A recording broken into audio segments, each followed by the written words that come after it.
Okay, Yes. all right. Ladies and gentlemen, and variations thereof, welcome to the Selectives Lorecast, a casual Elder Scrolls podcast. Felix, you have something to add? What was that? Well, you didn't say the order. Oh, So... well, screw that. I never do. I never do. So, No. okay, all right. my name is Rotten Deadite, and with me today are... My James? name's Felix, also Felix. known as Banohana Masashi. Hi, everybody. I'm nervous now. I'm James, also known as Aramithius. I'm Zels, also known as Zels. Yeah. And Excellent. we're going to kind of wrap up a little bit on Sermon 29, because while it did take us the whole ass episode last time, there were a few things that we kind of got distracted and failed to mention. Some of them are pretty good, and some of them are a little bit more abstract. James, you realized that 6 times the wise, 3 times the wise, or what was it Yeah, again? where are we? I was trying to think about something. I was trying to think something. My memory is possibly fudging it up. But yeah, I was talking about it was talk about 6 times 6 times the wise, and the wise being 3 and the tribunal and such like. It just brings to me to mind the idea of the Emerald Tablet of Hermes Trismegistus, which is probably horribly mispronounced. We had lessons from this from Zels before we cast. Yeah, I don't know if they stuck. I don't know. Yeah. Not at all. Not at all. Y'all are getting lessons? Yeah, but Hermes Trismegistus, it means something like thrice. It's something like Hermes thrice wise, and this is from the Emerald Tablet, which is kind of the beginning of Western Hermeticism. Western Hermeticism and Western alchemy. Western Hermeticism is called Hermeticism because of Hermes Trismegistus. And So he's pretty critical. yeah, a little bit. And he kind of signs him. There's this various bits about the that which is below is like that which is above, and above like that which is below, and so on. All that stuff gets outlined in this fairly short tablet. But he sort of signs it off, saying, "Therefore, I am called Hermes Trismegistus, having the 3 parts of the philosophy of the whole world." And I just had a realization of, hang on, does that somehow link in with the ideas of the wise? And well, particularly the tribunal as called the wise within this. And is there anything that links there? I was particularly thinking, is it the egg or 6 times the wise because of that phrasing? But yeah, I don't know, rethinking on it, or is it just a general 3 thing? Or is there anything we can extract from that? I think it would have. Well, okay. So why Hermes Trismegistus was called that depends on who you talk to. And everybody will lay claim to everything. Early Christians felt that he was named that because he had a connection to the Holy Trinity. They said that he actually predicted the arrival of Christianity and by extension Jesus. Which okay. And I'm not at all familiar with the Emerald Tablet's contents. I'm reasonably certain I watched an episode of Esoterica about it, and nothing really stuck, but that's not surprising, because that's the way my head works. But it is very it's pretty critical to early Hermeticism people. I'm just looking at Wikipedia here, and there's like talk about modern, early and medieval alchemists associated the Emerald Tablet with creation of the Philosopher's Stone and the artificial production of gold. So one of the, and when we talk about alchemy in general, there's a tendency for modern philosophers to talk about how alchemy transforms the soul, but I think it's pretty critical to acknowledge that early alchemists did not believe that at all, that it was entirely about the manipulation and transformation of the physical elements and metals and so on. It was early science, is what it was. And so when we talk about Hermes Trismegistus, I think there's some debate about whether or not he even existed. Yeah. He could certainly have been just a nom de plume for someone. This is in the Hellenistic period he was around. This would have been... what sort of dates are we talking? Yeah, if you can give me dates, I can tell you what period and probably where. 323 BC and 30 BC. So yeah, After time of the classical Eastern Greece. Roman Empire. Yeah, between the death of Alexander the Great in 323 BC and the death of Cleopatra in 30 BC. Okay, so no, not That's pretty broad. Eastern Roman Empire. So Right, yeah, yeah. so weirdly enough, the period of transition between the Roman Republic to the Roman Empire. But certainly far back long enough so that a very important person could be invented whole cloth out of thin air. And yeah, and so mystery cults and all the rest of it. yeah, mystery, Yeah, and exactly. that's part of what I hate about the Romans is like they kept a couple of their dudes who ranted about like, oh, let me tell you about these barbarians I'm barely aware of, and like tax law. They didn't write down, hey, here's people who actually existed in our empire. And I'm like, you are fundamentally useless to me, Roman Empire. How dare you? So Well, you know, they talk about things that were interesting to them, and what was interesting to them was stuff that was not around at the time. If they want to talk about Phil down the street, go talk to Phil. You know, everybody mean, knows I Phil. guess, He but, lives like- down the street. Who the fuck cares okay, about Phil? but comparison, everybody knows about Ea Nasir, the shitty copper salesman from the dawn of civilization. Okay, so like True. sometimes it's worth it even for the memes. Not that any ancient people would have been aware of what a meme was. Yeah. Well, they knew what they were. We just call them something different now. So the idea of the wise being thank you,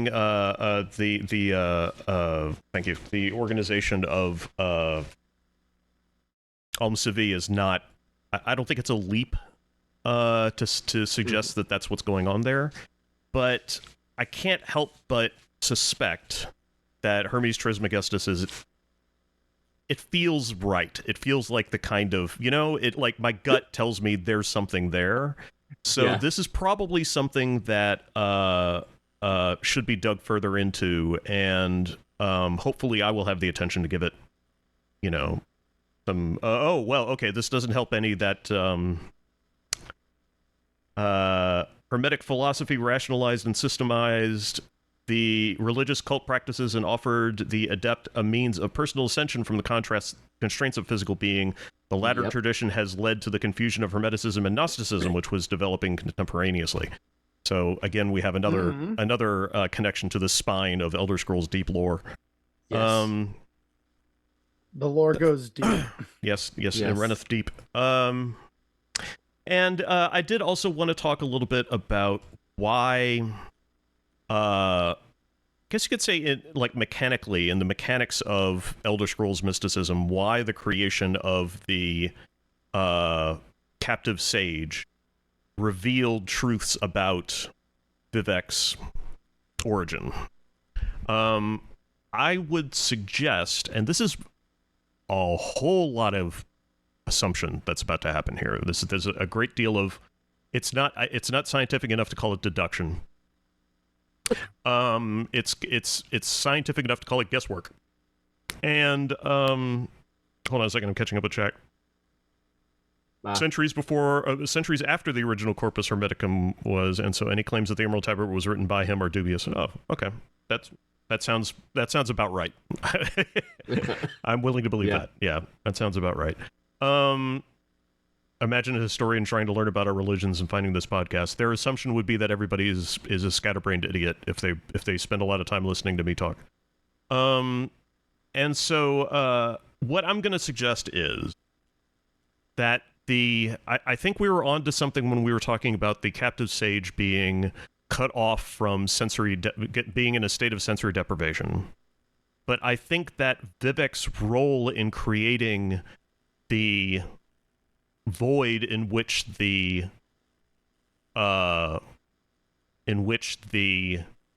sage floats is what was all that was necessary for whatever it was that the sage hallucinated to be to be relevant to Vivec. I would suggest that what Vivec did, I would suggest that what the captive sage is a mantling, if you like, or an echo or a reproduction of Anu sleeping in the sun, of a dreamer dreaming in in the void, in the in the darkness, etc. Much like the way that I think we can agree, Lorcan envisioned envisioned Mundus in the middle of Oblivion. Much the way that Daedric princes create, perhaps even involuntarily, their own Daedric realms.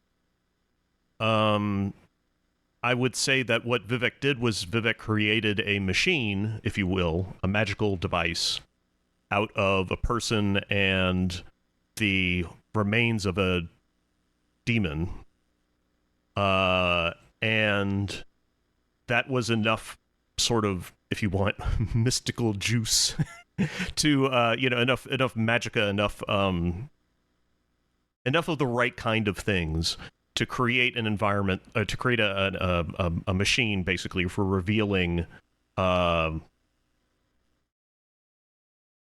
dream of some kind, of creating a dream of some kind. And I would suggest that that's what the Sermon 29 is like I said, they say the presence of deaf witness. It's the idea, it's this output or creation of a dreamer in the Amaranthian sense. And although it didn't actually work. Which we'll get to in Sermon 30 as to why I think that, but yeah. Did it work? I don't know necessarily that Vivec created the captive sage with a goal in mind, but rather that Vivec. I would suggest this because I think it matches Vivec's idea of performing magic. Work without lust for result. I would suggest that Vivec counterpoints. Yes. Yeah. Go ahead. Well, if you have more, like, please finish. But no, that sums it up. Okay. Just kind of shooting from the hip on this a little bit, based on what you're telling me and thinking about it. I don't know if it's necessarily a machine, because machines are very much Sothasill's domain. That's kind of his bread and butter. No, machine may not be the right term. I called it that because I was thinking of it like a. I understood what you meant, kind of the way in that, like, humans are like a biomechanical device to an extent. But what I'm wondering is perhaps the captive sage is Vivec's attempt to create a prisoner-like figure, because Vivec knows that they can never be the prisoner. Because I know we've touched on this before in a few other streams. Like how Vivec wants to be, and like it's even admitted in the Clockwork City DLC, where Sothasil says Vivec wants to be all things, all people, everywhere, all the time. And that's in a way fundamentally impossible, which is part of what makes Vivec so mad about existence. Mm-hmm. So perhaps the captive sage is an attempt, as part of the idea of the provisional house, as it were, to find and understand the prisoner as an entity within the dream of the Godhead.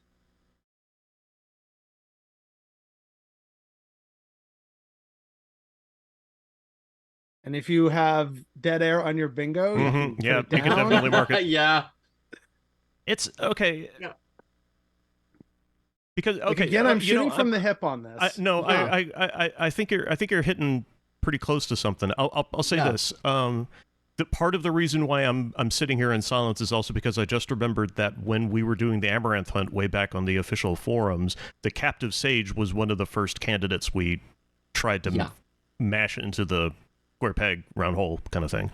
Yeah, I got the impression that the captive sage was the Amaranth, at least from how it was being thought about. Right. That you find the captive sage and you found the Amaranth was sort of the attitude, at least early on. And so it depends. It gets into a bit about real world chronology here, because I'm fairly certain I remember seeing that that Kirkbride had no plans for the Amaranth whatsoever when he wrote the 36 Lessons. Right. And so, but this comes awfully close to that concept. Yeah. If we're trying to, if we go to the stuff that Felix is saying, as well, then you can also say, well, was the prisoner really something that was really developed as a concept at that point? probably no, but it still comes very close to the idea. Well, I mean, you've still got the whole idea of without the hero, there is no event. Yeah. So I get the impression that they kind of had the idea of the prisoner, the king, and the mage. Oh, the enantiomorph absolutely existed as a thing. Yeah, but the idea of the prisoner being the one who eventually becomes a dreamer.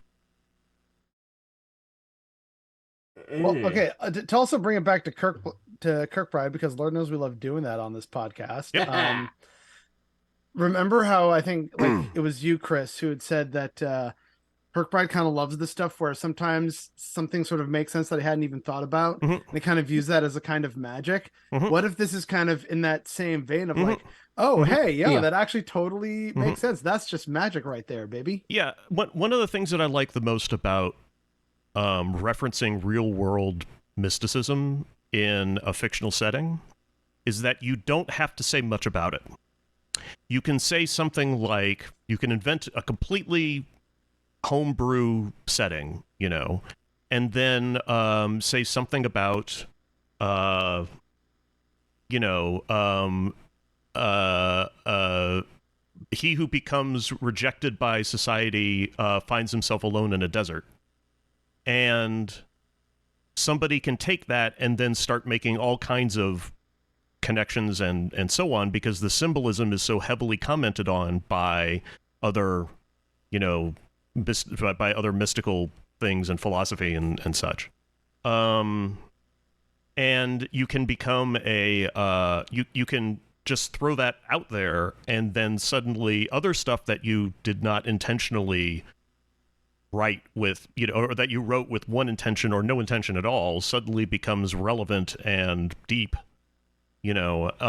And I don't think that's a bad thing. I think that the it's like Kirkbride. Another one of his quotes that I like to throw out a lot, I think it was Kirkbride, or if it was Kirkbride quoting somebody else, was that these things with like lore conversations are the games that we play between the games, you know. And yeah, kind of, I guess. And I really like the idea of lore discussions happening for that reason. And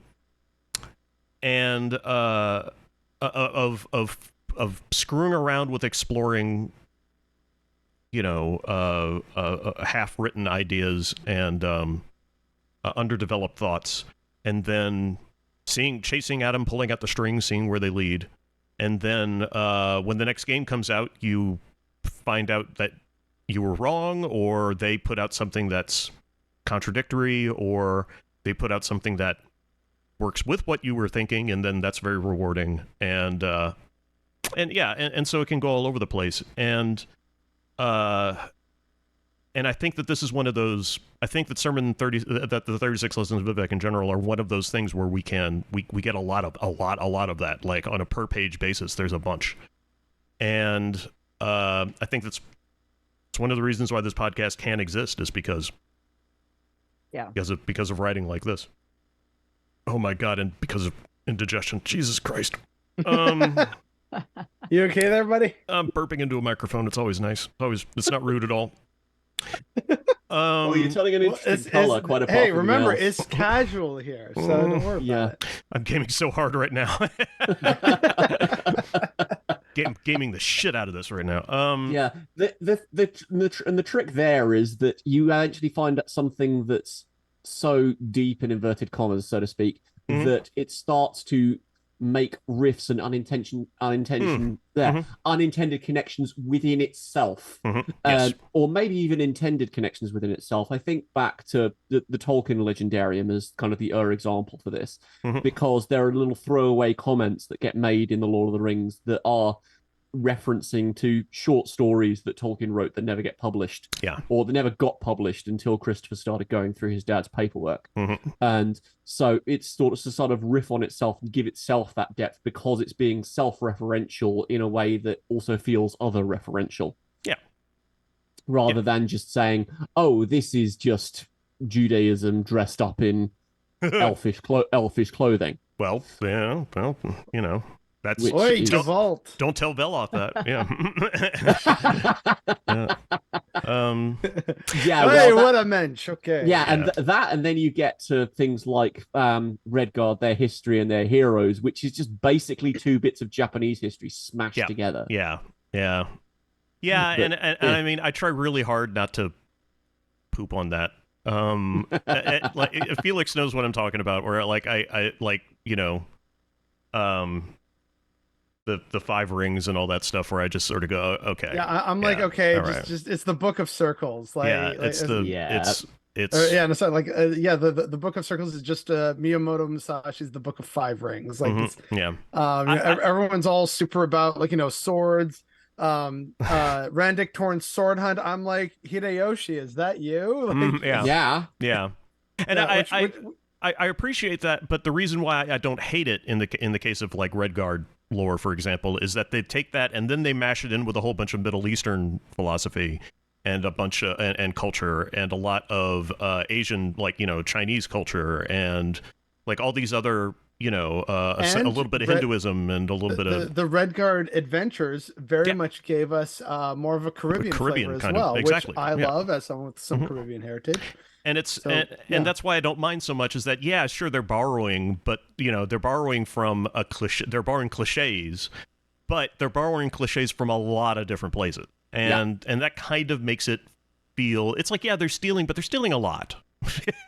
It's the difference between being mad at the like guy the who British stole. Museum. It's like exactly. It's the difference exactly. It's the difference between stealing somebody. New under the sun. Yeah, but I mean, somebody steals your stereo and you get pissed at them. Somebody steals $100,000 out of your 401k and you're like, what? like one is bigger than the other, but kill one man, you're a murderer. Kill many, you're a conqueror. Kill them all, and you're a god. So, Ooh. yeah. See, that's something that sounds deep, but probably just came from like a video game somewhere. It came from a Megadeth song. So. See, right there, right? Was Gav Thorpe's mentality for Warhammer? Yes, actually, that's exactly right. Go big or go home is kind of Gav Thorpe's whole thing. Yep. And it's kind of like I have my problems with Gav Thorpe, but sometimes I don't. And when I don't, it's because he went big in the right way. I really appreciate that shit. So anyway, can anybody ever add up the body count in Warhammer 40K and eventually just go, this is not sustainable. There could not have been this many people. I have thought that myself. I think that's kind of where the whole, it's a fantasy. You just kind of like, oh yeah, sure, we'll just pretend that there's more planets that are somehow magically sustainable. It's you kind of let the veil of reality slip away for the sake of enjoyment. I thought part of the point was that the galaxy was big enough that it had enough population that you could just throw a few planets worth of population to into absolute nothingness, and it wouldn't really matter. Also, I heard at one point or another that somebody was floating the idea that all the books in Warhammer, by the way, you can take off Warhammer 40K, that all the books in the 40K universe that you can buy, all the books that you can buy are written in universe. Or that they are testaments from people, or they're written, or something like that. They're, but like the idea is that they kind of wanted to suggest the idea that maybe there's an unreliable author happening here. Yep. Everything is canon, nothing is true. Exactly. I don't think for one second that that's actually what's happening. But if Games Workshop came out and said that, it wouldn't wreck anything. I don't think. it would be bad. And secondly, it would free them up, to do a lot of to counteract to contradict their own stuff. They could rewrite the Horus Heresy in a way that's good. And then and all the books would still be relevant. The real heresy was calling that the heresy. There you go. That was such a terrible fucking series of books. Anyway. Know your role, Vivi. Nothing is true. Everything is permitted. So we are wildly off topic. I could go for so long in that phrase. I think we have talked about nothing is true. Everything is permitted on this. Yeah, we have thing before. Yeah. Okay. Good. Yeah, we have. I love that phrase so much. It's such a great piece of thinking. That reminds me. I need that shirt that says "Smoke Skooma, Worship Daedra" in my life. Yeah, I love that picture. I love those T-shirts are great. I stopped buying. I stopped buying T-shirts from fandom and stuff because I got tired of them all being shit and coming off in the wash and all that kind of stuff. And I was like, if I buy a shirt that like my fucking 3.4 Runjin not great not terrible shirt from Chernobyl. I love that shirt to death, and you can tell because it's got holes in it. And I wore it so fucking much that I wore holes in it, and I can't wear it anymore, and I'm pissed about it. Christ. So Sermon 30. Yeah. We should actually get to our topic here. Yes. I think 29 is a bottomless pit, frankly. So so let's just step past it and go to Sermon 30. And so Vivec left the mystics of the number room and went back to the space that was not a space. So once again, we're back into the provisional house. Yes. From the provisional house, he looked into the middle world to find the sixth monster called City Face. This is okay. So here we go. Yeah, City Face is a good one. The provisional house here is just the generic and now something happens space. It's kind of it's the reset point at the beginning of the episode. Yeah, it's exactly. Yeah, it's the beginning. It's the cold open before the credits. He was vexed when he could not find it and went back to the morning hold in secret anger, killing a mystic that was about that had asked about higher order. Gotta love that. Yeah, just fucking aces somebody. Nerevar the Hortator witnessed this and said, "Why do you do this, my lord? The mystics look to you for guidance. They make your temple better stoned." Vivec said, "No one knows what I am." Okay. No one understands me. I hate everything. Right. Yeah. Right? Let's unpack this shit because at a surface level, let's just put on some Linkin Park and some Green Day while we're at it. Yeah. Yeah. Better stone. Better stone. We'll get to that. There's some Christian stuff I want to unpack for Better Stone. Good. Yep. So on the surface level, this comes off as Vivec being an emo bitch.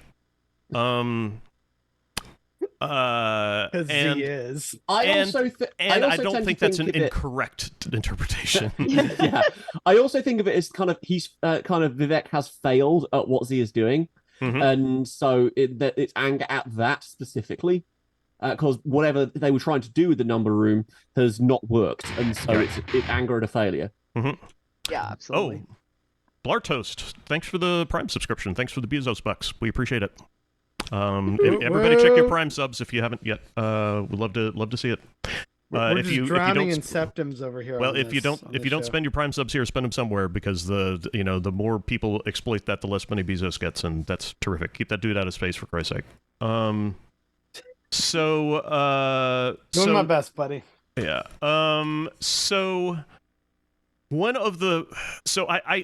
I would not say that Vivec is emo is an incorrect thing to say, and if anybody out there has Vivec as with emo haircut fan art, please, for the love of Christ, link it in chat, please. I need that. I need it very much. God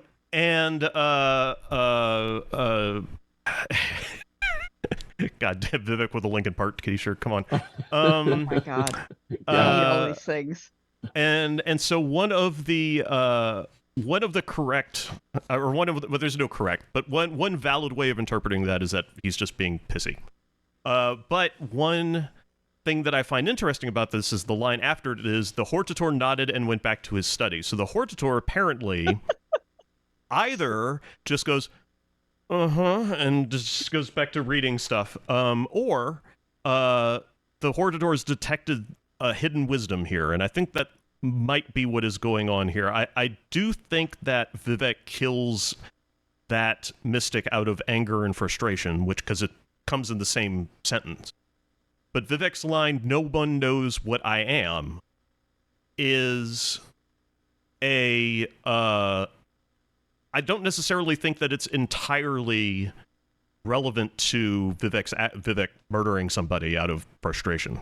Vivec lashing out like Kylo Ren on a communications console. I think that "no one knows what I am" is interesting. From a phrase coming out of Vivec is interesting, as Vivec is unique in all the middle world, as he often says. And Nobody knows what it's like. Shut up, Yagni. It's gonna get stuck in my head. Hold on. Allow. I said allow. Failure to post. It's already been processed. Motherfucker. Maybe I can copy this. There we go. James, you had something about better stoned, because Yes. I also have like a tangential question related to that, but you go first because you brought it up first. Yep, sure. Just to quote from this is from the letter of the first letter that Peter sent to the church, as in Peter the fisherman, who was the first pope, one of the primary disciples of Jesus. We have from this, as you come to him, the living stone, rejected by humans but chosen by God and precious to him, you also, like living stones, are being built into a spiritual house to be a holy priesthood, offering spiritual sacrifices acceptable to God through Jesus Christ. It's the idea of the believers being the temple, the church as an organization and as a building in a metaphysical, spiritual sense. So the idea of the place being better stoned, the organization and the people are the same thing. And it's also a temple.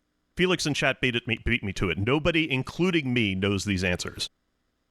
That's exactly where I was headed with that, Felix. You just phrased it perfectly. There you go. The idea that nobody knows what I am, including Vivec. This goes all the way back to Sermon 18, when Vivec asks for I am basically to tell her what she is. Vivec asks, like, what is my purpose? And I am tells her, this is, you are 6 times the wise, gilded and blended and all that, etc., etc. And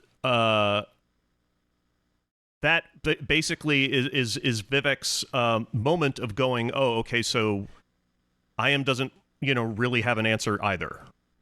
Like, nobody really knows what I am, including myself, and I can't find out, and I'm not, and nobody's going to tell me. We're doing new things. We're doing things that have never been done before. Yeah. And so much of the power here is about knowing yourself, being true to yourself. Yes. And if you don't know yourself, then you can't get to the ultimate expression of godhood, where you've resolved all of the paradoxes within yourself. So self-knowledge is or self-awareness is a key to the idea of Vivek's conceptualization of mastery.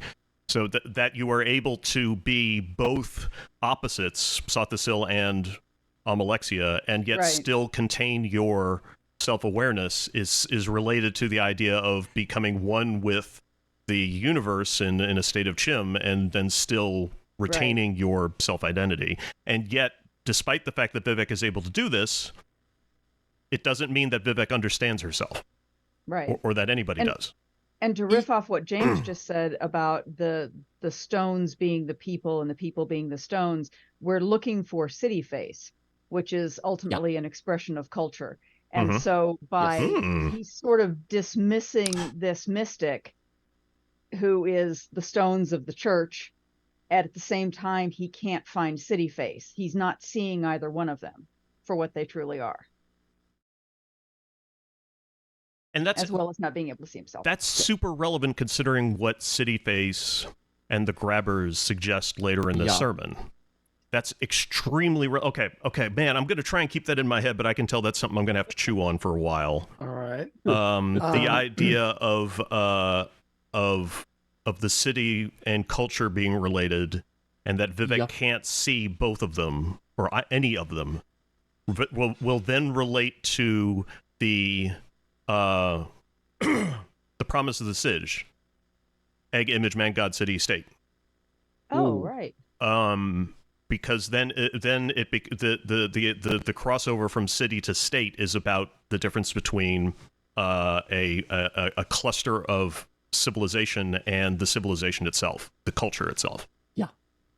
It's the transition from a bunch of yurts to organized religion, to like a culture, a separation of these are our people now, you know. At what point does it's sort of the questions of the differences between, say, Venetian and Italian, say, as if but but in order to be state, then Venice, Dirt. because then It's then a fun word. Venice, all of that bunch of things that they're not. They are their own things, and they're not at the same time. Mhm. And so that transition to state, at least in the modern conception of nation state, which is a huge assumption, but we'll go with it. My view and Yeah. understanding is Yeah. that a state is anything more than a single city, because throughout history we've seen people gather around together into like villages, etc. But when you finally had the first cities that had more complex methods of taxation, farming, and like the first sort of real dawn of civilization, the second you had two of those working together, and in usually a great many cases also crucially understanding each other by speaking the same language and or worshiping the same gods, then you had a state on your hands. Right. So long as it Although, wasn't, and Yes, that's where we also but usually make the distinction between city state, of like a city that's kind of just on its own, such as, for example, Monaco or right. San Marino. Those are city states, Mhm. but Yes. a state can be something that's more than that, and usually a handful of other cities, settlements, an area of rural land that they govern or share in governance and stewardship. So that's kind of how I've viewed that. But also, James, to what you were saying earlier about Peter and like the rock, the church are also living stones. Because like I think the name Peter actually comes from Latin Petra, meaning stone. Because like stones. yeah, his Yep. name is Yeah. actually like his biblical real name is like Simon or Shimeon or something like that. His given name when he was born was Simon. Yes, okay. The name that he was when he was called Peter, I think believe the actual word used in the original Greek was Cephas, which means the same thing. Hmm. Because Hmm. it became Petra because Of Latin Latin, happened, yes, yeah, and so on. It's why Jesus is Jesus, because Jesus is just Joshua in Greek. yeah, Um, Jesus. yeah. Mhm. So well, Jesus in Mexican, but Yeshua is Mhm. as close to the original form as we get. Yeah, yeah. And both Jesus and Joshua are the same root name. Yeah, But well, yeah. that's why I like to tell people that if their name is Joshua, they are the English equivalent of like a person in Latin America named Jesus. Yes. And they get very uncomfortable with that revelation, I find. Why? Yeah, He's but just straight. and then Nobody the fucks other with the thing Jesus. is like that's kind of funny about like the stone and everything, because there's that phrase where Jesus says, "Peter, you are the rock upon which I will build my church," and it's like, is that a Wow. dad joke? Did Jesus get a dad joke into the No. Bible? Like, I I know, because that's when no, you are no longer Simon, but now you are called Peter, and on this rock I will build my church, is okay, roughly speaking the phrase. It's not he explicitly does not say you are the rock upon which my church will be built. That's the assumption that the Catholics make. Yes. And so Ah. and that's why you have Peter as the first pope and the apostolic succession and all that stuff.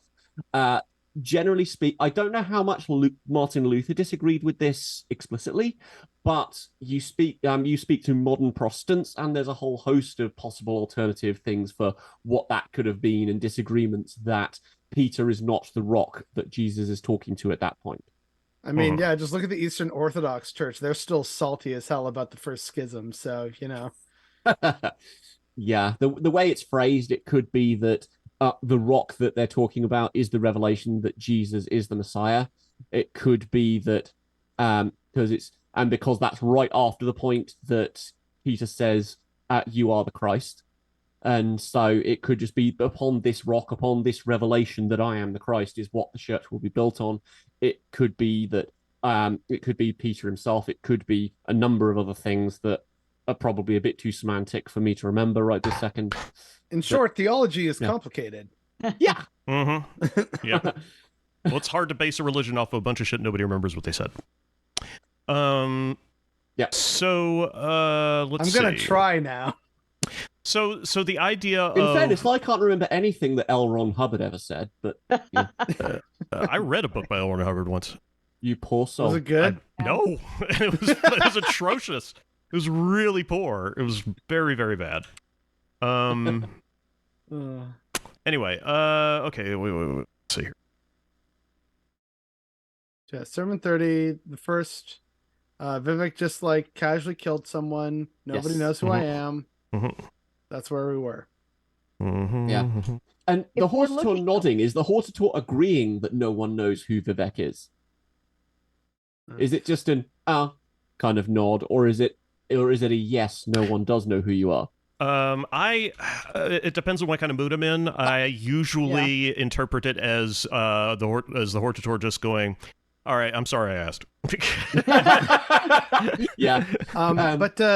Sorry, no. he's in a mood. Yeah. Yeah, but Zels, I think you were starting to say something earlier. If we look at the idea of this being an evolution of the city-state being, we're talking about, Vivek not being able to see the stones of the church. Specifically, the mystic asked about killing a mystic that asked about higher order. So it's this evolution up that was what the mystic was asking about, and that really fits in with what you all were saying about the evolution of things. Yes, James. James. Yeah, sorry. He was possibly asking. The mystic was possibly asking about Zenithar, because Zenithar is if you look at the Zenithar's entry in Varieties of Faith. There is a mention that Zenithar is occasionally connected to a higher cosmic order, or words to that effect. And what is Zenithar? Zenithar is trade. Interesting. What happens in trade? Where does most trade happen? Cities. Yep. Right, and we know that because like the Mesopotamians were trading with the Indus Valley civilization. We have records of like seals and stamps and even some coinage. So yeah, okay. This is good shit. This is really good shit. Who needs weed when you got this shit? I know, right? This is really, really good. I'm gonna text Kirkbride later on and be like, "Hey, look at the thing you did."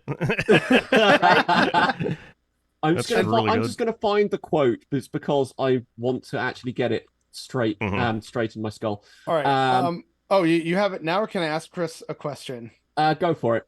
Okay. Chris, when you text Kirkbride, can you also ask him and then pass it to me if it's okay if that I DM him a question about Elder Scrolls? I guarantee you it's okay. Huh? I guarantee you it's okay. Okay, all right. I'm just telling you right now. Because I just know he isn't really involved in the scene anymore. Like I don't know how many other weirdos he gets just on a regular basis, trying to hit his DMs, be like, "Hey, so like I have this idea," and he's like just like 4 cigarettes in, like, "Oh God, another one." Okay, like. Well, I mean, are you asking a question about something he wrote, or? I guess because it's a question about Tall Papa. Oh yeah, I have ideas. He'll want to hear about it. Yeah. Okay. All right. Yeah. Now, if I mean, keep it short for fuck's sake. Don't send the dude a whole like document. But yeah. And also, I should also mention, don't be offended if he doesn't answer, because sometimes he doesn't answer me. Sometimes he's just busy and he forgets. So I mean, that's me too. So I can't fault other people. For exactly. That. Yeah. So. Yep. I have the reference. It wasn't Zenithar. It's Zen, which is the same thing. But, yeah. Zen, god of toil. Bosmeri, god of payment in kind. Studies indicate origins payment in both. That's Studies indicate origins in both Argonian and Aquaviri mythologies, perhaps introduced into Vale and Wood by Kothringi sailors. Ostensibly an agriculture deity, Zen sometimes proves to be an entity of a much higher cosmic order. Also, crucially, that bit about agriculture, something that usually is tied into the development of cities and civilizations. But Zen is the much more primal version of Zenithar. Zen, you really get into the eye for an eye kind of a thing, literally. And so it's interesting that's evolution again, right? Great Pearl Jam song, by the way. So here is how Cityface hid from his mother-father. It had been born named as Ha-Note, a bare urge of power, an esoteric wind nerve tuned to the frequency of huddled masses. Some cities, again, tuned to bring me your huddled masses, your etc. Also, bare urge of power, a half-formed urge, which is also a descriptor of Lorcan somewhere. I can't remember precisely where. Oh, interesting. And we're really pulling back the layers on this onion. Yeah, man. And because I remember it because it's a hint. It's a barely formed urge. It's something like in Heart of the World or something, because it's trying to denigrate Wakan.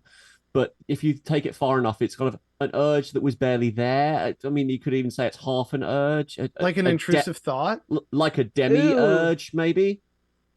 Oh, So okay. yeah, Intrusive thought is brilliant if we go Yeah. back to the schism in the person yeah. fan theory. See, every now and then I prove my worth to this cast. Not often, but it does happen. It found root in villages and multiplied, finding in the minds of the settled a veiled astrology, the star charts of culture, and this resonance made its head swim. Handote moved sideways. Psychohistory. Yeah. Handote moved sideways into the adjacent place, growing and unbeknownst. Above the vocal, it trembled with... We've heard that before, above the vocal. Yep. Or beyond the vocal. It trembled with new emotions, immortal ones, absorbing more than the 30 known to exist in the middle world. So there are apparently a static number of emotions on Nirn. When Handote became gravely homesick, the grabbers took it. So once again, we're back to what is probably... they have a... Oh, interesting. UESP now has a entry for grabber. Ah. About Adjacent time. place? Where do you think the adjacent place is? Realms within the Arbus that are accessible by magic. According to Michael Kirkbride, Lig is an adjacent place, as described in a parallel out of UL1. From the AMA, yes, that's right. Yep. No, okay. starting... These are assumptions made from ESO. Apparently, there's a Flame Wolf Atronach description. An oversized Flame Wolf makes for an impressive mount, but it's inconvenient to have such a steed in flammable stables. When I'm not riding mine, I temporarily lodge it into Pocket Realm adjacent place. There's also some mentions of adjacent places and so on from the Augur of the Obscure. Mm-hmm. I'm fairly certain that there's mentions of adjacent places from that whole bucket of crazy. Yeah, there's a lot of crazy in. Yeah. Let's see. But the a grabber sermons looked said crazy the the first time I saw them. Who were? The sermons looked crazy the first time I saw them, so I always kind of try to take the augur a little seriously because you never know. Let's see. So now a grabber said, "New emotions to the lonely occur only of madness. This thing is ours. This thing is gone. It is ours now." New emotions to the lonely occur only of madness. Because that's harking back to sensory deprivation. That's what I was thinking too. Yeah, if you're alone, then is there anything to generate an emotion? There's no change in the way you are, therefore, why should there be a change in emotion? Unless something like madness happens, or a chemical imbalance, or something else. So there's 30 known stable states, and after that, you're talking about the diagnostic manual. And there's only 9 apertures, and this sort of fits to the style of the 36 lessons, which is based heavily on a number of things, including the Journey to the West, and the idea of the Journey to the West and a lot of other early Asian and I'm just gonna flat out say Asian fiction were written back when the whole area was still sort of laboring under Confucianism and Neo-Confucianism, where they were classifying and numbering everything. They were just confused back then. Well, Well, are we sure that's Confucianism, or is that then like the historic Chinese form of legalism of just like, nope, this is the data, fuck you, pay the fee? Yeah, that's fair. That could be fair. I would say that one influenced the other, but I'm not sure if it wasn't a little bit of both on either side's kind of like a feedback loop, you know? The legalism and Confucianism, when they were around about the same time, they were very much in opposition. Really? Because the idea of Confucianism is that folks are basically good. They just need a good ruler, so you just sort the rulers out and you're fine. Whereas legalism is the opposite. is folk are bad and they need to be hit until they comply. Yeah. They need to live in fear of harsh punishment. It's very, very Hobbesian. Yeah, but I mean, I think the idea of classifying everything was it seemed to me in a lot of Asian early, or I won't say early Asian cultures, but at some point in a lot of Asian fiction that I've been reading from around that time, it seemed like everything had a definite place and everything, evolved from the other. And see, Pure Hero, thanks for those Prime scripts. God, 2 in 1 day. We're doing pretty good. Thanks for your business bucks, sir. And so we have like a I don't know necessarily if what I'm trying to get at is I don't know necessarily if Kirkbride sat down and numbered out 30 emotions. I don't maybe there's something that he was reading at the time that said there are 30 human emotions, but I don't know. There's also something that I remember reading a book a few years ago that was just called Humanity and Emotional History, that was trying to chart out the idea that each emotion has some combination of distinct physiological responses. And so there's that idea that there's only so many ways, that degrees of physiological change that you can track. And I mean, it's junk because it was mostly based on facial expressions more than anything else, right. which is culturally determined. But I'm fairly certain that Darwin was one of the ones to express that kind of idea as well, that that emotions had a facial expression as a response, and there was only a limited number of those, and so that it might be riffing on some idea like that. I don't know. It sounds like something that you'd see in a psychiatrist, or like a psychological makeup. The 30, he falls within, in the 30 states of being we have. Here is how he charts and plots his various blah blah blah. Yeah, that's kind of what I've always thought of with it. Yeah, like and the then, and you get outside that the way the normal person charts, then you're talking about madness. You're talking about vectors. Exactly. Corporate personality test. Yes, somebody in chat yes, says, of course, that's it's exactly what I mean. It's Myers-Briggs. Yeah, Myers-Briggs. Yeah, exactly. It's more Jungian. Yeah, that's totally not racist, by the way. More Jungian psychology. Yeah. Well, it's Jung. Is it racist? Yeah. Of course it's going to be racist. Yeah, it's Jung. So of course it is. But that does remind me though, if you have Jung on your bingo cards, check it off now. We got that reference in.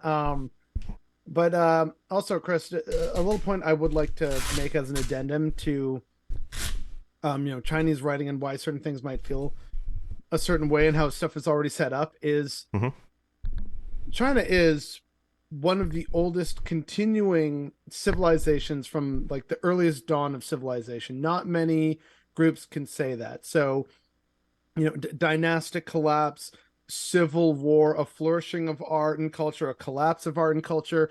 The Chinese have lost count of how many times that's happened in their history. Like they have so much history that they have to refer to some periods of their history as the spring and autumn period. Like it's so vast and impressive. So that's probably why it kind of comes across, because they were still kind of working with some good roots that they had. And they said, I mean, this always seems to come back based on our writings and our record keeping. So let's just keep doing that. And just, whatever, the mandate of heaven changes. And that's all we really need to care about. That's it. Like, I think that's part of something that should be kept in mind as why you might be getting that feeling from those writings. That makes sense. Yeah.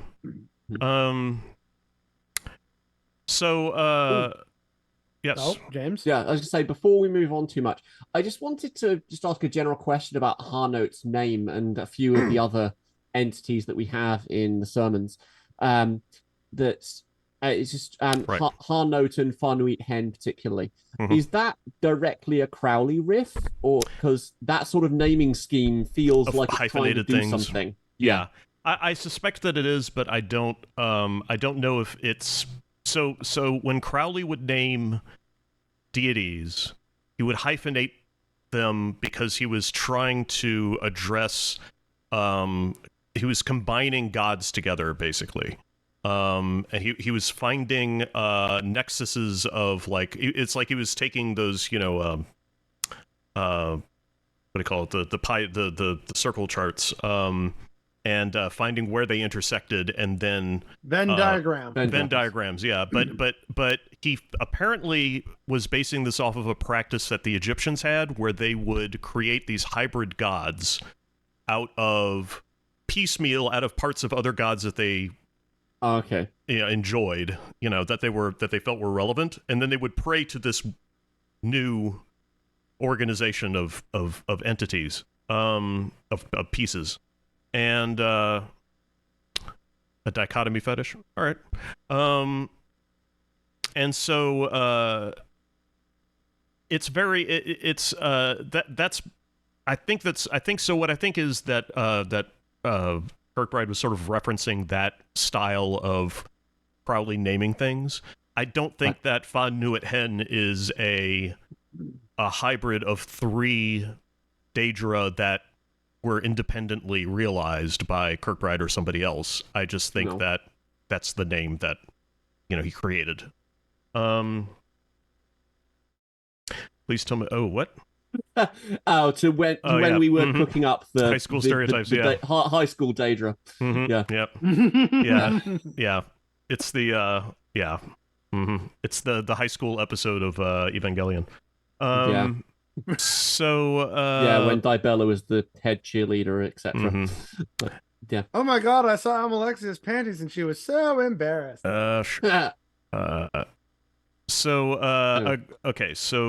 Grabbers had never made a city of their own, and their glimpse of Vivec, which shone with holiness throughout all the spheres, had taken their attention. Under this reason did the issue of Vex slide into our realm, drawn by our coveting, hidden in loss. We shall build our tower hope upon its face. Now many years had passed in Resdaynia, and the high priests of the Dwemer were building something alike as Vivec, and alike as the new Ha-Note, the Grabbers.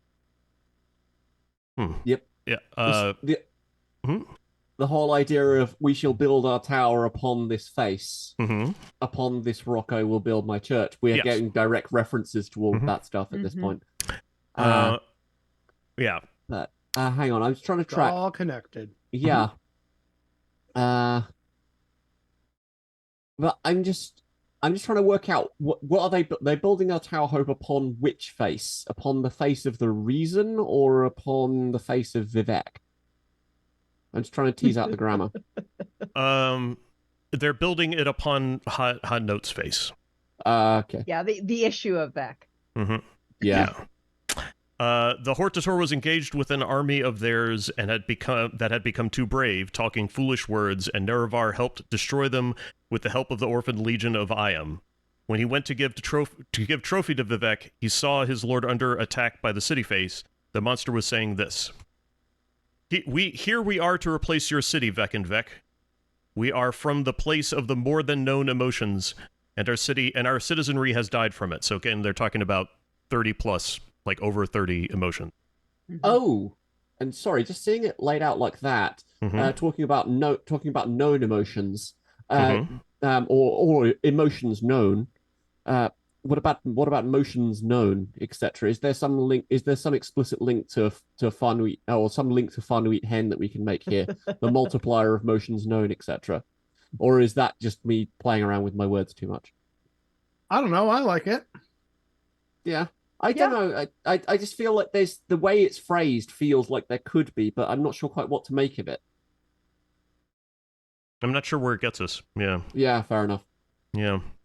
2 things we came for, but can only stay for one.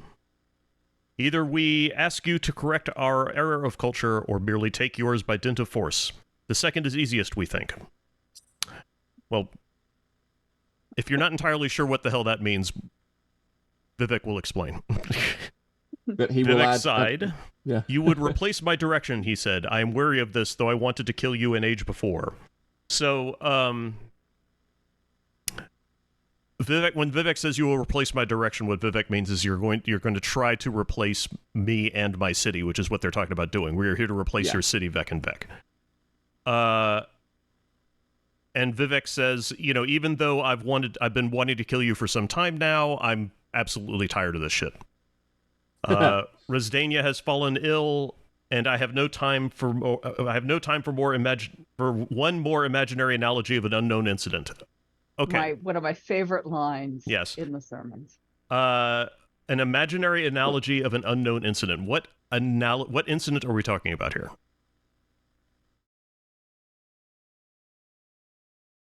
There's so many answers to that question. Yeah. So I don't know if it's correct, but the first one that came to mind was Bardao. No, that's it. Like just an incident of like trying to wipe off the city because you're mad at it. Shiagora throws a giant space turret at Vivec City. That's an incident that is known. If we're talking an unknown incident, is this? Is this? Could be the pomegranate banquet, right? Either that, or I'm kind of thinking, is it something to do with the murder of Nerevar? But because again, I'm thinking of things that are unknown that Vivec is involved with. Granted that the murder of Nerevar hasn't happened yet, but that's never stopped Vivec. Yeah, I don't know. So what to narrow it down a little bit, what is the analogy that's happening here? Somebody coming to replace Vivec. Oh. Somebody coming to of Morrowind. Right. So the imaginary analogy of an unknown incident is the idea of somebody coming to replace Vivec or to replace Vivec City or to usurp Vivec as a god, which is what all of Vivec's children have been trying to do so far. Yep. This is talking about either Tiber Septim or the Fourscore War.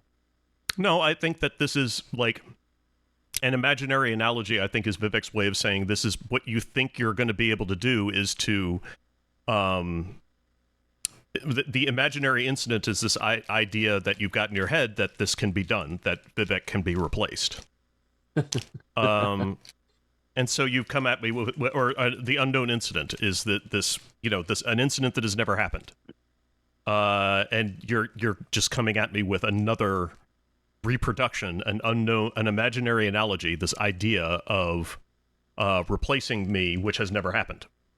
Oh, it's just a more pretentious way of you think you can overthrow me. Yeah. How stupid. Mm-hmm. Yeah. So Vivec says, "Here, take this." At which point he touched the Tower Hope of the city face and corrected the error of the grabbers. So the Tower Hope, the hyphenated word here, is the principle, yes, James? Sorry. Carry on. Finish your thought.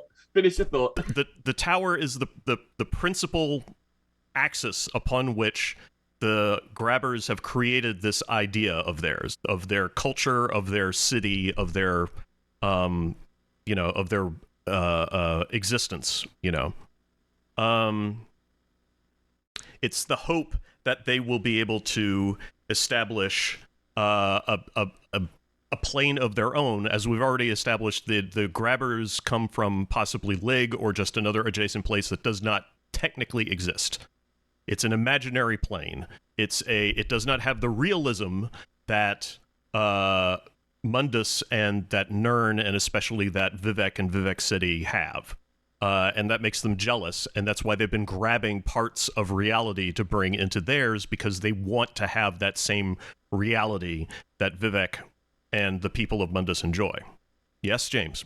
Sorry, sorry. That second eyebrow raise was yet another realization. Mm-hmm. If we are saying the grabbers are from the adjacent place and Lig and so on, previous Kalpa, and Molag Bal was their chief, Molag Bal grabbing things from Mundus in an attempt to make their own culture. What does Cold Harbor look like in ESO? Exactly. Yeah. Yeah. Mm-hmm. So basically a copy of Tamriel. So it's a copy of absolutely. Tamriel. It also fits in. It's just the upside down from Stranger Things. Yeah. But I was also, but my initial fit was caused by they are trying to build their own culture. They are trying to build a tower. Yeah. And the idea of kind of tying towers to culture and whatever else. I don't know when it was. It was a Reddit thread way back in the day. I want to say about 2015, 2016.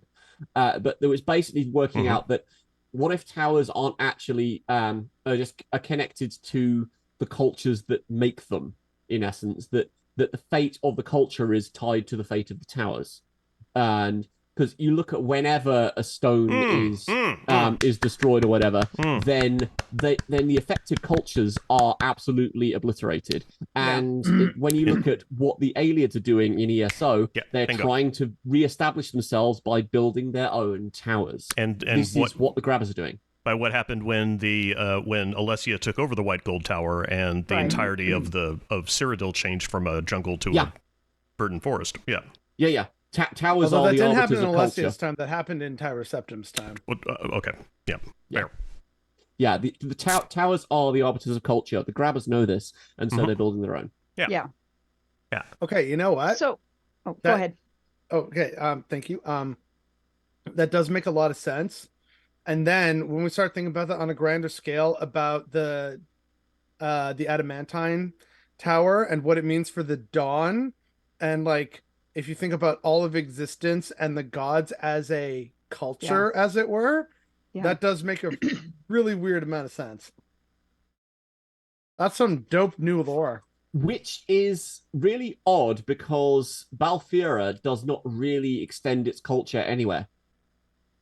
No, that's what I'm saying, is that it's outside of that. It's related to gods and convention. Yeah. So that's more the tower that represents all of existence, which is why the Thalmor ultimately want it to remove man from the possibility, because that's kind of their way of breaking apart this world, which they view as a mistake. Yeah, but they've So it's not just like individual Balfira. provinces and cultures, it's like the wider culture of Nirn, Mundus, the 12 worlds cobbled together. It's that. Okay. Is this why the Nords no longer worship totems? Interesting. Because a tower has been compromised. Been compromised for a very long time in that case. It would have to be, yeah. Yeah. But it would kind of track, because if the tower was compromised during their first war with the dragons, when like ancient Nords were running around, then that does kind of track.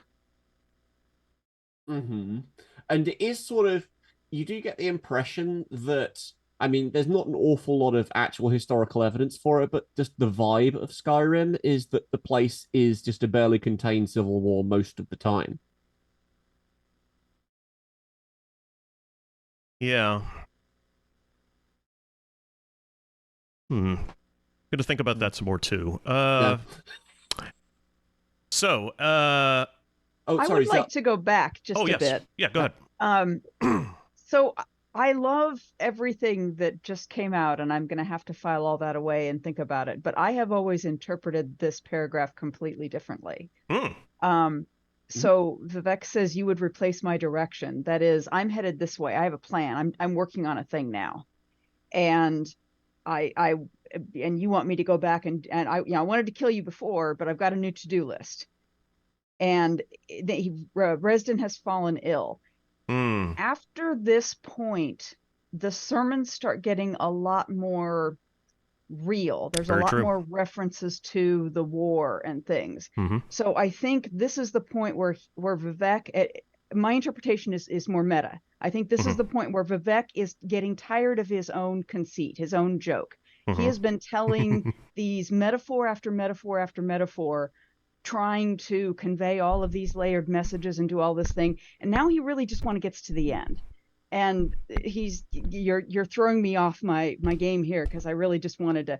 And when he says I have no time for one more imaginary analogy of an unknown incident, I think that is his description of the lessons, is this series of analogies of incidents that people didn't see, that he's describing in metaphor after metaphor. And I don't want to mess with that now. Now I have a war to fight. Yeah, I'm fed up with this thing being about imaginary stuff that I have to cook up to justify myself there and go away. Yeah, the imaginary, or the incident being Vivec's creation as a god. An unknown incident. An imaginary analogy of an unknown. If it was an imaginary incident, it'd be easier to interpret this, but they're saying an unknown incident. So one more imaginary analogy makes me think that this is a series of unknown incidents. Like the children. So all of these things that I've been describing to you, nobody else saw. So they were unknown incidents. And I've been making these metaphors and analogies out of them. And I don't have time to do this with you. This is very interesting. Mm. Hmm. Yeah, that is very good. Yeah.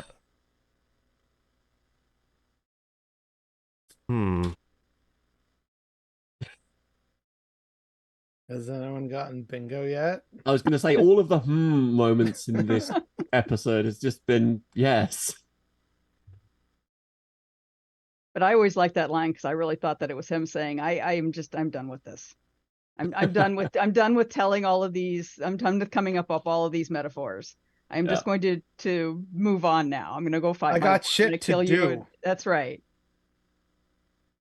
Which that actually reminds me of something. I don't know if people saw it, but I was snickering to myself a little while earlier, and it was because Chris said Bezos bucks in relation to people's giving their Prime subscriptions. Which again, thank you all very much. But then that reminded me of the phrase of I would wear the symbol of Veloth twice. I just thought I will wear the sigil of Bezos twice, so it's instead of Vivec BB, and like you could do something like Bibek. I don't know. I was just like a really silly, stupid thing in my head. I'm like, what? Again, with the things that someone has to have done because this is the internet and we're all 34. But someone speaking for yourself, I'm 35 now. I am much older than that. but someone has to have done a Vivec Jeff Bezos photo manipulation. Oh, I hope not. It has to have happened. I really hope not. I just want emo Vivec with the bangs and the Linkin Park shirt. That will complete my life. There is a DeviantArt link in chat that is pretty much that. Yeah. I wanted like black hair with a blue stripe and over one eye and stuff in the chat. It was a while back. Really heavy eyeliner, Yeah. Well, that's the closest. Maybe I'll pay somebody. Anyway, so Vivec hey, says, I have a very weird art request for you. It's not that weird out there.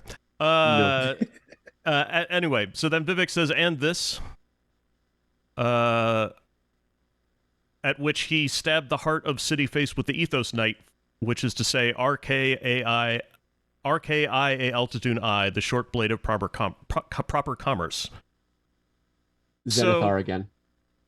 So, what is the Ethos Knife? UESP would suggest it's keening. I don't. No. I think that there's an argument for that, but I don't think it's very good. Yeah. I wouldn't go that way. And isn't RKHT the name of RK? So that would be the cycle of life and death. Yes, exactly. So I think what Vivec is doing is basically stabbing City Face with a blade of guaranteed lethality of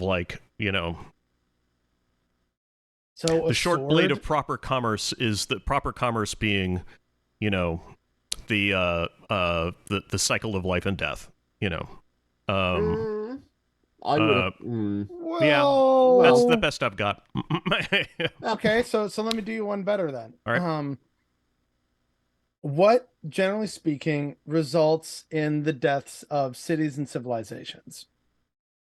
Or you're thinking economic collapse? Well, there's multiple correct answers. Interesting. Some fall because of, again, outright conquest. So literal fucking swords. The Mongols wiped out how many people in cities from the face of the map purely because they didn't surrender to them.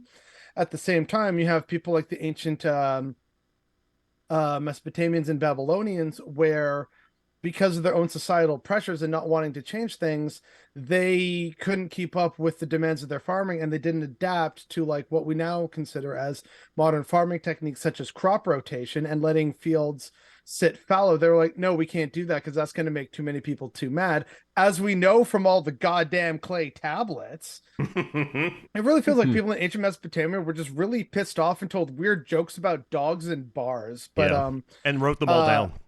Yeah, and so like things like drought and change in climate, the floods or the running out of rivers can also result in the destruction of civilizations as things grow and become more advanced, if you will. Then you can also have instances where it's just the complexities of society end up being too much, or too few people end up with too many of the resources, and it's not allocated properly. And that seems to plague a whole bunch of countries. So economic collapse, and that is one that we have seen more and more recently as the world gets more and more connected. But I mean, that's ultimately what happened, for instance, to Spain and the Spanish Empire. At first, they were just absolutely rolling in riches after pillaging the New World, but they didn't understand that, oh, hey, if we bring back all this silver and gold and give it to lots of people, then the value of silver and gold drops because everyone has the gold and the silver. So what do we have that's of value? Oh, nothing really. And that, created their economy, even though they were extracting so much wealth. So like, it doesn't really make sense when you think about it. And yet apparently that's what happened. Mansa Musa infamously, as part of his Hajj to Mecca, gifted so much gold on his route through North Africa and Egypt, that so many people had gold that he like bankrupted several countries, because they're like, what do we do now? Everyone has gold. What is this? There's no value to it anymore. So like, these are all different ways in which a civilization can come to an end, either very quickly or as like a prolonged sickness that results in their death over time. And it could be multiple ones, like, oh, hey, wow, we have a drought and the Mongols are showing up. Boy, isn't it fun times here, right? So there's no one single correct answer. And if you want a multitude of those correct answers, entirely unrelated plug, listen to the Fall of Civilizations podcast. It is a beautiful, beautiful podcast that basically goes through a civilization each episode and says, this is how it fell apart. And it's beautiful. But I kind of beautiful and depressing. Oh, yeah. Oh, yeah. Yeah, that's what I was just thinking. Also, I'm none just of the going to live episodes through my own apocalypse. I'm none not of the gonna... none of the episodes end with "and then a tiger got him," which, I mean, why even watch, really? Yeah, but now Felix tigers. Yeah, Felix in chat has kind of brought up what I was going to think for this, because it's talking about the ethos knife being the weapon, and in ethos, it's been talking about City Face as having culture as its kind of central dynamic. It's not really, I mean, there are hints at the economics underneath it all, but culture is the thing that's sort of front and center. But the ethos is a way of behaving. It's the way that people are. And so if we're talking about other ways that City Face went to pieces, it's that City Face didn't really have a culture. And so or I would suggest the other way to interpret that would be to say that the ethos knife was an attack by Vivec with culture. Yeah. So City Face's culture wasn't able to withstand the attack of, Almcivi tribunal culture or whatever, So. Yeah. Although part of me is wondering, can they? Is it really an imposition of Vivec's culture on City Face? As Resdaynia has fallen ill, is Resdaynia in a position to export its culture anywhere else? Ooh, well, interesting. So, are they in a? Well, okay, so I like it. Okay, but now I have to rant about a few things that are near and dear to my heart that I think people don't fully understand in the West. One of which is multiculturalism and how it usually is interpreted here. The second is the notion of how culture gets exported and whether it's fairly or unfairly imported or exchanged. I know that there's a term that was popularized on Tumblr for a while that touches on this, but I can't remember the term off the top of my head. And I like cultural appropriation is close, but I don't think that's the term I'm thinking of, but it's kind of related. Mm-hmm. And then so to like start with the first aspect, a lot of people, in my opinion, unfortunately get multiculturalism wrong. They think it means we will accept having people of different cultural backgrounds, but there's still a kind of larger archetypal idea of our society that we think they have to more or less fit into. Not perfectly, but a majority approximation. Whereas the reality of multiculturalism means multiple cultures living and working together. And so, for example, here in Canada, a lot of people like to talk about, hey, look, we're not a melting pot, we're a mosaic, a fruit salad, whatever it might be. We got multiple cultures living together, and yet at like the slightest inkling or disagreement, it's like, oh, well, they're not intermingling or adapting properly because again, it's a fundamental misunderstanding of multiculturalism. If people Yep. want to actually understand what multiculturalism really does look like and how complicated it is, you have to look to South Africa and India. Okay. Yeah. South Africa has white Dutch people descend from the Boers. They have white English people. You have the Cape Coloreds, who are usually a variety of mixed races that speak either English or Afrikaans. You have all the indigenous African tribes and peoples throughout the country. And that's why it's also called the Rainbow Nation, because they have different religions and tribes and of course languages. South Africa has 14 official languages last I checked, and same goes for India. India has something ridiculous like over 400 recognized languages, and depending on who you ask, that number either goes up to only about 470, or in some cases over 700, depending on who you ask. It's also home to over 2,000 recognized ethnicities.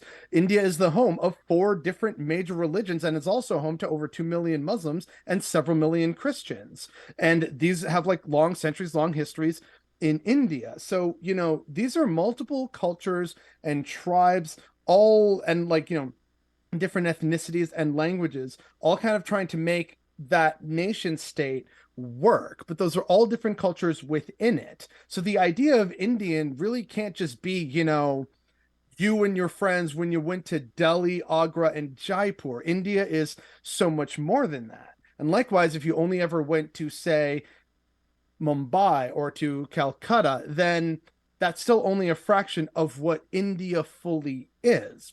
Same with South Africa. If you're only hanging out with, you know, the white Afrikaans speakers, you're not going to get as full an experience as you would if you were hanging out with, say, a more cosmopolitan area in, say, Cape Town or something. The same, like, you know, America says, oh no, we're not multiculturalism here. You got to be American. But look at all the regional diversity in America, from New England to Appalachia, the concept of Black American culture. It's all American, but there's different sort of like cultures within that. So despite what people may say, America is also a very multicultural place. But this is something that I find so many in the West don't fully understand about multiculturalism. It does mean multiple cultures living together within a nation state, but that makes a lot of people very uncomfortable because of our notions of ethno-nationalism, which is a very much modern Eurocentric creation. And then the second part about culture and how it gets exported and sort of ties into cultural appropriation is related to that entire concept of whether one has to flee for, you know, safety, security, drought, etc. Politics. But then when they go there, you also want to try and reconnect with your fellows in this new land, or you're going to meet, hopefully, nice people who want to find out a bit more about you to kind of like, you know, strike up a conversation, learn a bit more, make you feel a little more at ease and welcome. And that's how you get things like more and more Americans celebrating Cinco de Mayo, even though it's, you know, a poor appropriation of it and a misunderstanding of it. But that's like an example of how that can work. More and more people learning from different cultures about incredible foods, religion, meditation, yoga, martial arts. These are all things that come from people, whether they were like forced to flee here as refugees or they came here willingly as immigrants. There is still going to be some amount of cultural exchange. But what will happen is, and it depends entirely on each individual case, is whether that is the host culture just kind of taking piecemeal without understanding, hence that's cultural appropriation, or it's actually a form of cultural exchange of, oh, hey, they're doing this thing that's kind of interesting or very beneficial for us in some way, bringing a new kind of food or grain or a cultural understanding that's kind of neat because the current trends are kind of dying out or whatever it might be. So you also have that.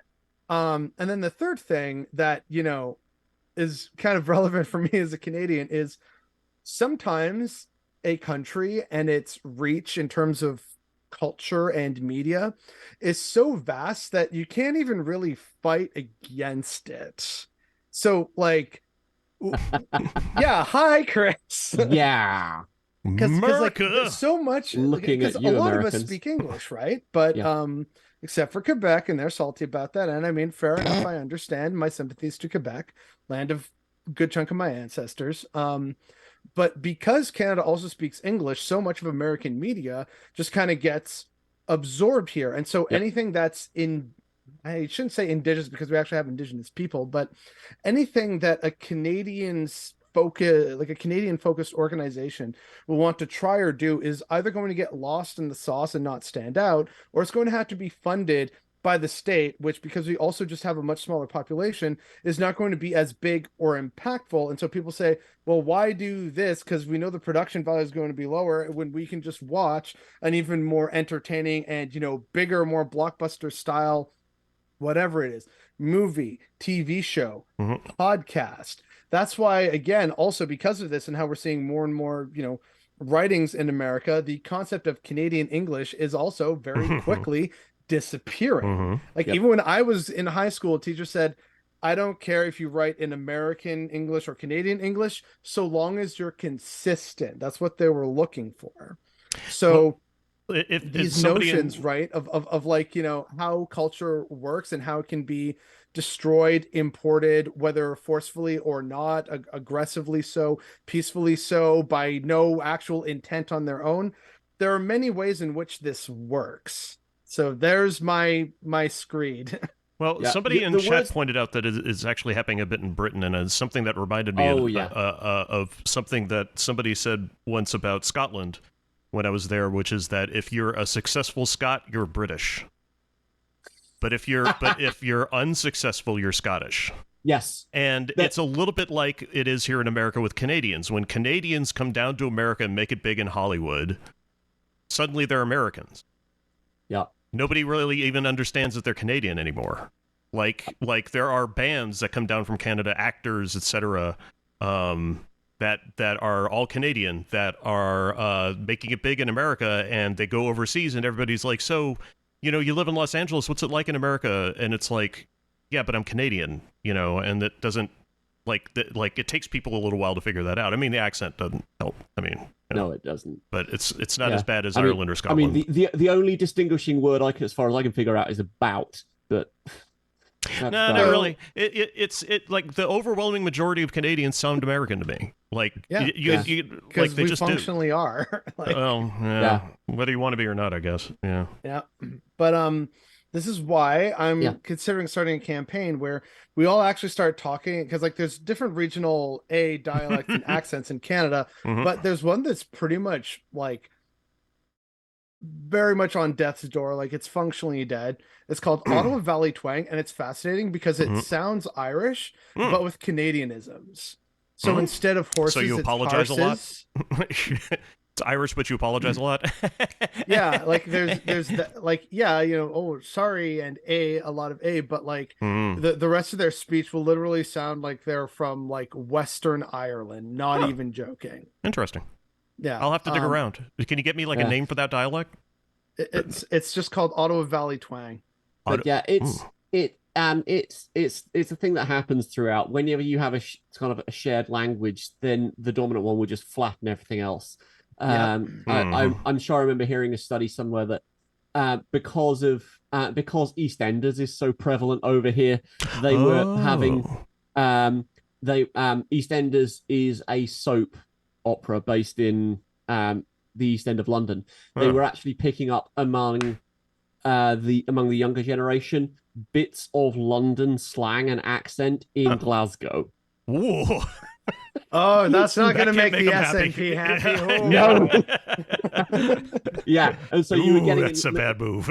yeah, so you were getting little inflections like how day was pronounced was coming out slightly differently because you could identify it as being sort of East London in some ways. And Oh my God.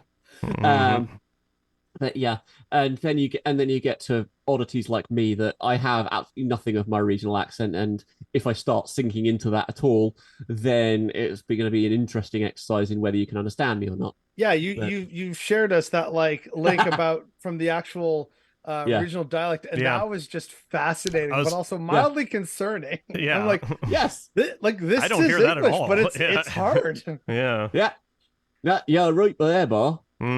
Quite how you do understand how I be maddling on? I don't quite know. Oh my God! Right? Like it's like really, really thick Glaswegian. You just don't hear English. You know it's English, but it doesn't sound like English. See, and that's the thing. Like I find it easier to understand Glaswegians than like some other English speakers, including certain Australians. I have heard certain Australians speak where I'm like, I am not convinced you are speaking to me in English. Yeah. I've heard very thick Australian that throws it. It's like when you get really, really, really thick deep South good old boy shit, and you just can't I can't even do it anymore because I've been up here for so freaking long. It's easier for me to call somebody wicked fucking retarded than for me to get than for me to get Southern again. But like. It I don't remember who was just talking about how we've got phrases down there like "smash you," which is "what is the matter with you," but instead we just pile all that shit together and just crank it out with as few syllables as possible, and that's kind of like it's like you're speaking English, but then halfway through every word your mouth just gives up. And that's that's how Yanks process things anyway. Yeah. And the thing with Southern is that half of the phrases that do sound perfectly good English don't mean what they sound like they mean. No. Like, bless your heart. Oh, bless your well, that means what it means, all right. It means, oh, you poor idiot. It means fuck you. It's sort of like the Southern equivalent of forget about it. Like forget about it means so many different things. It means just like, oh, don't worry about it. Oh, forget about it. It can mean like, man, fuck that dude. Tommy said that about me? Forget about it. Like, it means so many different things. It's just it's just the same thing with bless your heart. You could legitimately mean, oh, bless your poor head. Yeah. The equivalent over here is bless his little cotton socks, which is just, yeah. Oh, that's adorable. which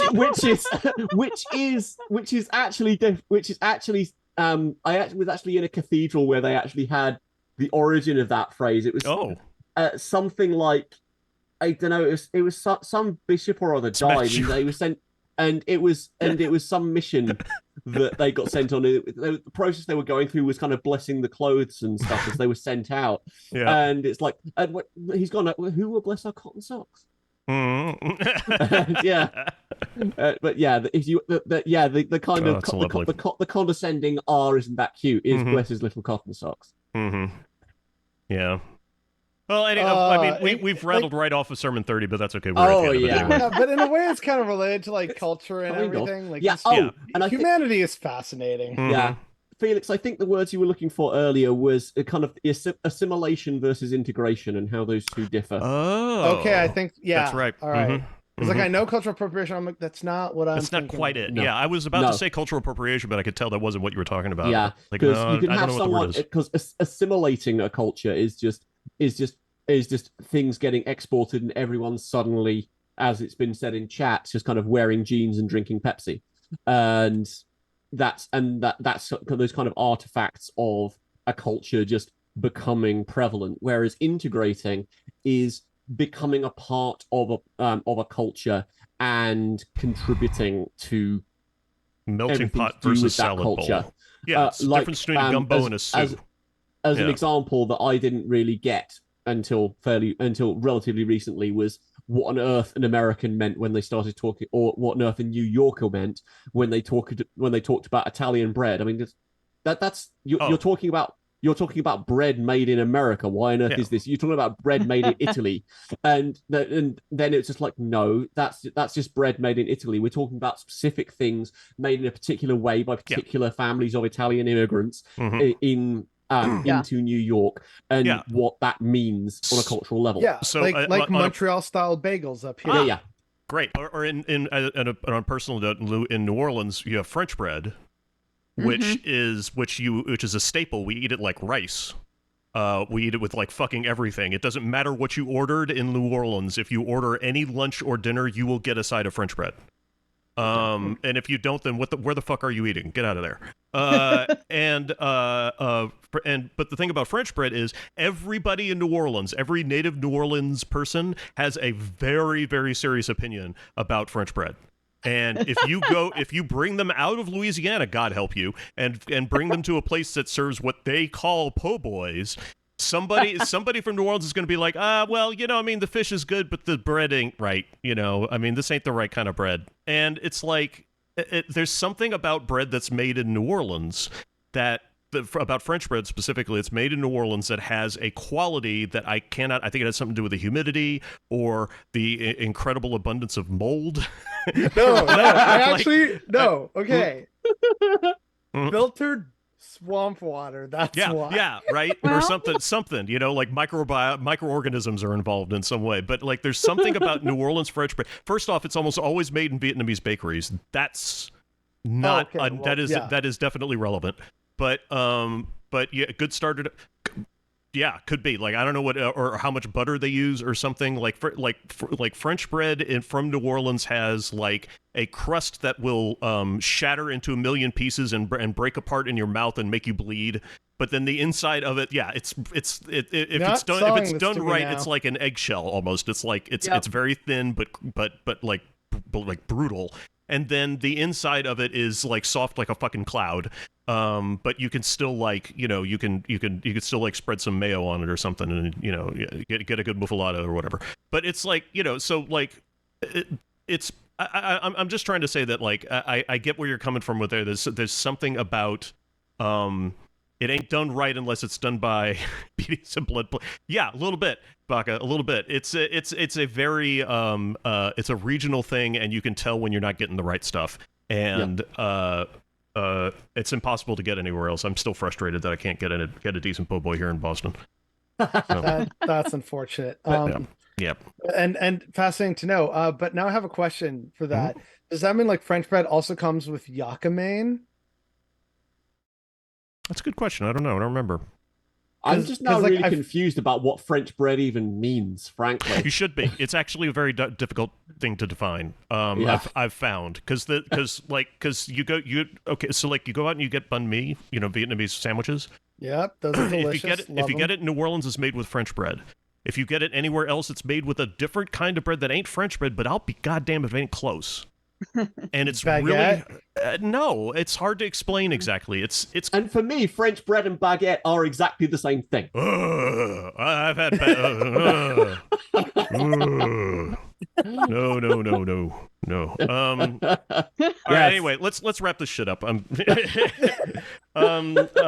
Next up, Sermon 31. Thanks everybody for tuning in. Thanks very much. Wait, no, did we actually finish the? Yeah, we're done. We're at the end of it. Yes, we have. Okay. It was the end of it. The only bits we have left are the ending of the words. The ending of the words is Amsivi. Okay, it means whatever. Okay, all right. So all right. Wait, it is different, right? Hold on. 30. Ending of the words is Amsivi. Yes. Okay. So Sermon 31 is next. That's going to be oh God, that's Vivec writing with black hands. That's going to be a fun one. All right, so everybody get ready for that shit. So anyway, everybody wait, bye. Bye.